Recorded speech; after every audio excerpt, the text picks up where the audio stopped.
দুপুর থেকে বিকেল পর্যন্ত এতটাই বৃষ্টি হচ্ছে যে ওয়েদারটা পুরো ঠান্ডাই হয়ে গেছে, তাই জন্য পেঁয়াজি খাওয়ার খুব মন হচ্ছিল। বানিয়ে ফেললাম সন্ধেবেলা পেঁয়াজি আর মুড়ি।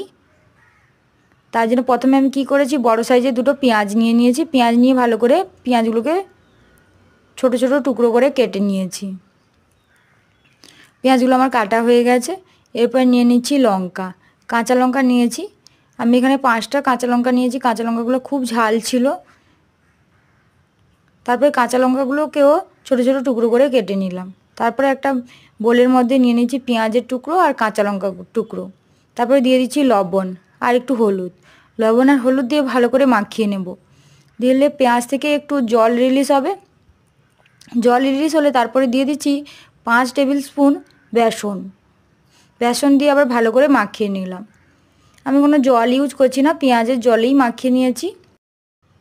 পেঁয়াজিতে জল ইউজ করলে পেঁয়াজি ভালো হয় না। তারপরে দিয়ে দিচ্ছি একটু পোস্ত, 1 টেবিল স্পুন পোস্ত দিয়েছি। পোস্ত দিয়ে একবার বানিয়ে দেখবে, পেঁয়াজি সত্যি খুব খেতে সুন্দর লাগে। তারপরে তেল গরম হতে পেঁয়াজিগুলো তেলের মধ্যে ছেড়ে দিলাম। ভালো করে উল্টে পাল্টে পেঁয়াজিগুলো ভেজে নেব। এবং লাল লাল করে ভেজে নিলে পেঁয়াজি খুব ক্রিসপিও হয়, আর খুব খেতে খুব ক্রিসপিও লেগেছিল, আর ভালোও হয়েছিল।